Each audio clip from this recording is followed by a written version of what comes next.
e un grande amore per il Roso. È mancato anche lui, come tutti vanno, è un grande dispiacere per gli alpini. Il generale Airoso è andato avanti. Commosso trattiene le lacrime a fatica Tony De Luca, l'alpino che lo strappò dal macello. Gli alpini piangono l'ultimo mulo, ma di lui non si scorderanno mai, tanto che l'Ana di Oderzo ha deciso di dedicargli una canzone. Generale Airoso, uno come te, forte e generoso altro non ce n'è. Carico cammini insieme a noi alpini.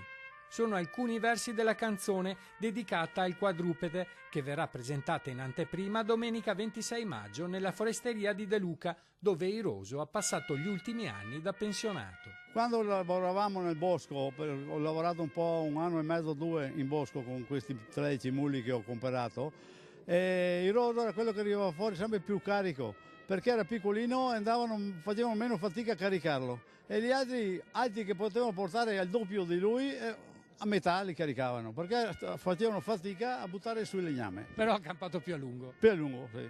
Matricola 212, il mulo era amato in special modo dai bambini.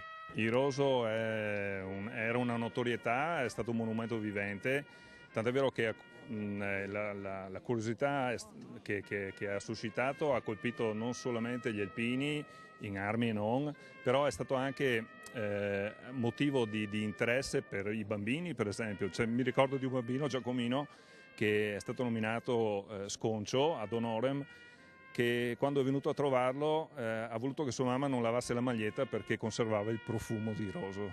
Al piccolo Giacomo la notizia è stata tenuta nascosta, dovrà essere preparato nel tempo. A consolarlo un giorno però rimarranno i versi della canzone a lui dedicata che sicuramente il piccolo Giacomo imparerà a memoria.